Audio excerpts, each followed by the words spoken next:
The book I have written with Paul Joyce is a discussion and analysis of the nature of public governance in the 6 countries of the GCC. It is an academic book, and it is an attempt to be a very objective exploration of the practice and consequences of government within a public governance framework. It is, I think, a book with a great deals of significance for the work of the leaders and managers of the civil services of the 6 countries on the GCC. The book is titled Public Governance and Strategic Management Capabilities. I found, or I would say, that the book contained new ideas and new thinking of public governance.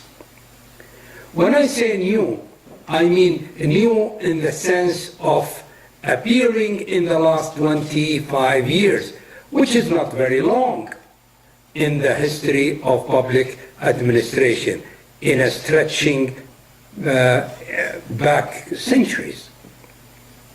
For hundreds of years, academics have written about public administration using concept of bureaucracy and the rule of law.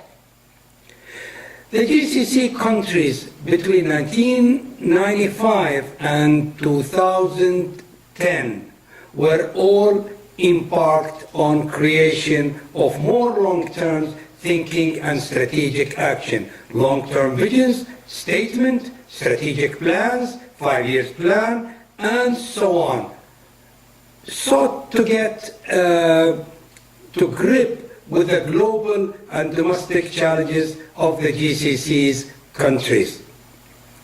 Paul Joyce and I look for evidence of the new public governance based on strategic state in the varieties of countries, context of the Arabian Peninsula.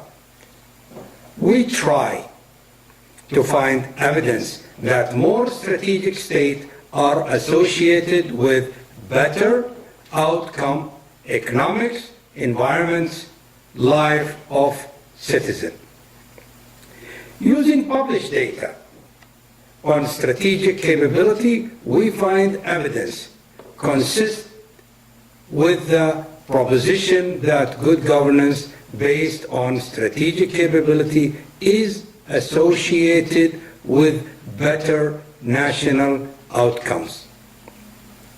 We find ourselves coming around to conclusion of others who have carried out statistical study that link good governance to good outcome, e.g. happiness.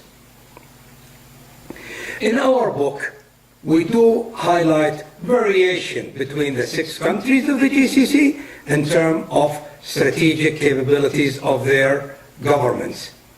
In effect, the book provides an arm's length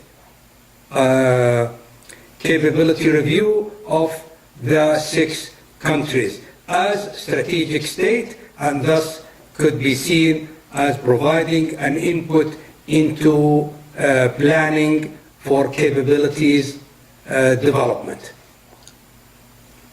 The book, or in the book, you will find we set out a very basic pictures of the design for strategic state. It has 6 dimensions. It assumes the importance of long-termism and integration as much as it does the concept of network and cooperation in the new public governance. For Paul and I, this idea of strategic state is the essence of a new thinking about public governance, and it represents the reinvention of governance around a set of public management process that deliver direction, steering, and a new relationship to citizens that seek to realize both economic success and better life for the GCC people.